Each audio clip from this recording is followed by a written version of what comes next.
J'ai envie de dire un des deux, oui. Les deux probablement, voire peut-être. Maintenant, il y a quand même, je trouve, sur ce week-end, une grosse différence de comportement entre les Verts et les Bordelais. Les Verts, ils ont perdu à la dernière minute sur un but venu d'ailleurs de Fofana. Et ils avaient vraiment tout donné avec beaucoup de courage. Alors pas forcément un talent fou et une puissance offensive exceptionnelle. Mais enfin bon, il faut quand même rappeler que Bouenga et Kazri sont à la canne. Kamouma est comme d'habitude blessé. Donc voilà, ils font ce qu'ils peuvent avec ce qu'ils ont. Et ils ont quand même vraiment secoué Lens. Alors que, à part la salade, Bordeaux, ils n'ont rien secoué à Rennes. J'ai vu une équipe de Bordeaux démissionnaire. Alors, effectivement, il leur manque des joueurs eux aussi, mais on leur demande pas de gagner le match, on leur demande même pas d'être bons, on leur demande au moins de tout donner et de pas jouer sur ce rythme de starlet qui ne convient en aucun cas à leur position au classement. Donc, ouais, je suis inquiet pour les deux équipes. Ouais. Mais faut se rendre compte que quand on dit toujours que pour le foot français, c'est important que Marseille soit en Ligue des Champions, pour le foot français, c'est aussi important que Saint-Étienne ou Bordeaux soient en Ligue 1 parce que c'est des grandes villes de foot, des grands stades, des belles affluences. Donc, c'est aussi dommage qu'inquiétant.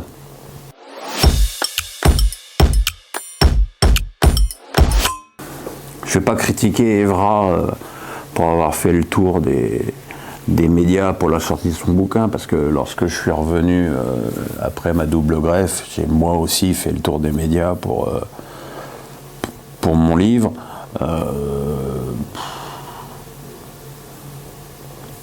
Évidemment, quand il parle des violences qu'il a subies étant jeune, c'est très touchant, c'est inadmissible. Mais ça n'excuse en rien le reste de son discours. Sur les vaccins, il tient des propos vertigineux. Sur Naïsna, il donne sa version. Hein. C'est sûr qu'il va donner, lui et Anelka, ils vont donner une version qui les dédouane. Bizarrement, moi, j'ai pas les mêmes échos. Voilà, puis sa sortie sur Mbappé, qui voudrait qu'il soit moins lisse. Il voudrait qu'il soit comme lui, à hurler I love this game avec ses lunettes à clapet. Donc voilà. Pour employer un mot nuancé, j'ai pas beaucoup d'attirance et d'affection pour ce garçon. C'est pas cette rafale médiatique qui va me faire changer d'avis. Et en tout cas, j'ai pas tout vu, j'ai pas vu toutes ses prestations médiatiques, mais le peu que j'ai vu, ça m'a absolument pas donné envie de lire son livre.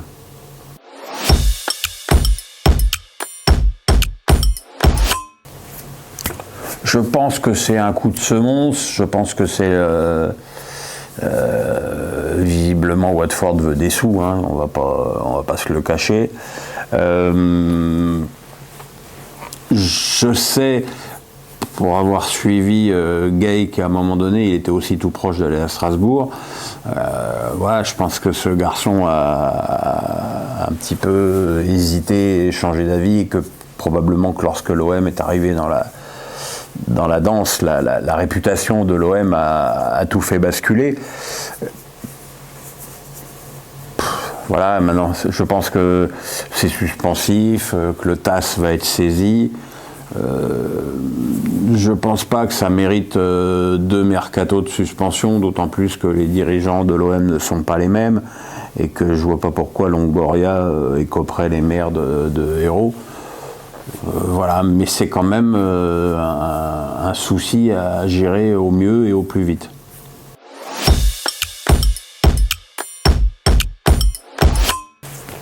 Alors, comme vous avez pu le constater, je ne me suis absolument pas exprimé sur le sujet. J'attendais la sanction de la fin qui me paraissait de toute façon depuis le début inéluctable. Je pense que déjà, avant de revenir sur vraiment les faits, la défense de Djokovic a été catastrophique. Au bout de 2 jours, il fait « Ah, mais si, mais au fait, j'ai eu le Covid le 16 décembre.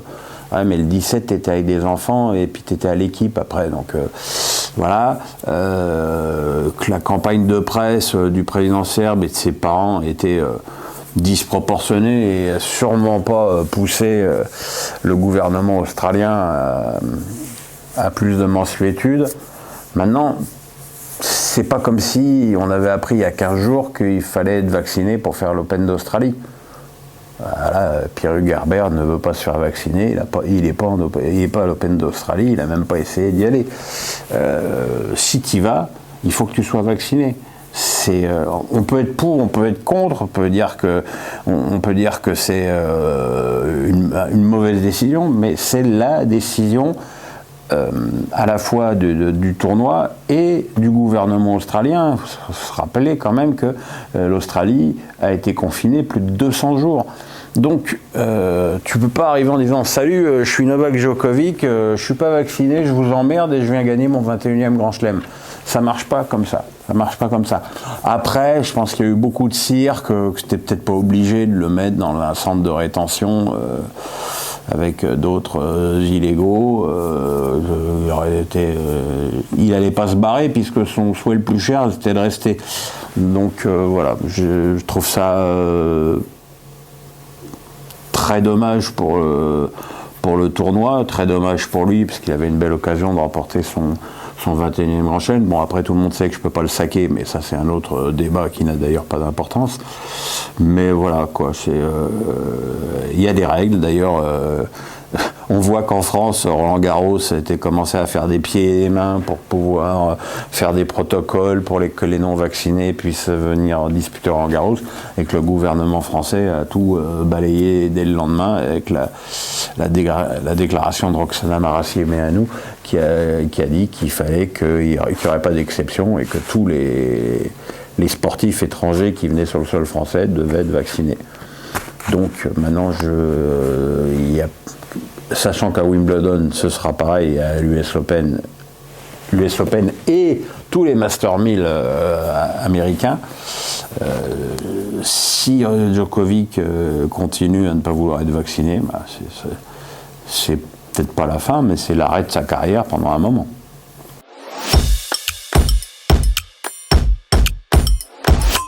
C'était pénible, franchement.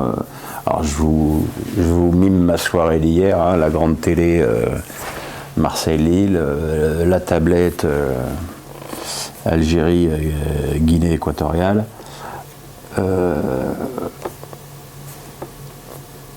Moi je pense qu'il y a plusieurs choses. D'abord, qu'allait faire la Coupe arabe là, il y a 3 semaines, c'est une connerie.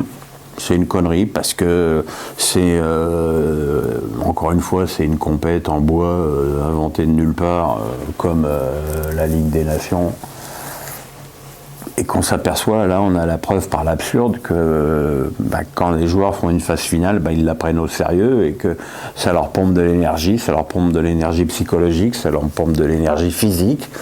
Et c'est là où j'ai tout de suite vu, dès le début du match, qu'il y avait des failles côté algérien. D'abord, cette nervosité, tout de suite, à Tal, Ben Sebaini, on voit que les mecs sont sur les nerfs, que cette canne à défendre, ça leur pèse énormément, la pression du pays. Et puis au fil des minutes, tu vois qu'il y a un déficit physique énorme. Alors est-ce que c'est parce qu'ils ont participé à la Coupe arabe quelques semaines auparavant, ce qui me paraît vraiment pour le coup être une connerie de préparation et de conception de calendrier. Après, tous les joueurs, c'est ça qui est, tous les joueurs algériens sont en deçà, voire très en deçà, voire à des années-lumière de leur meilleur niveau, à l'image de Mahrez ou de Brahimi ou de Slimani. Et c'est trop gros pour être vrai. C'est trop gros pour être vrai. Après, il y a le terrain. Alors, je veux bien que ce soit une excuse, mais enfin, c'est quand même plus dur pour l'Algérie de pratiquer son football sur un terrain vague que la Guinée équatoriale, que d'être arc-bouté à 10 derrière, même s'ils ont plutôt très bien contré les Algériens.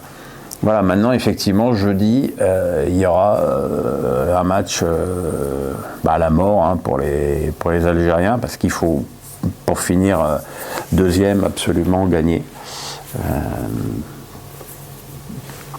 Vu comme ça s'annonce compliqué. Bon, je peux pas dire qu'on a trouvé les Ivoiriens extrêmement souverains eux non plus, mais ça va être un match.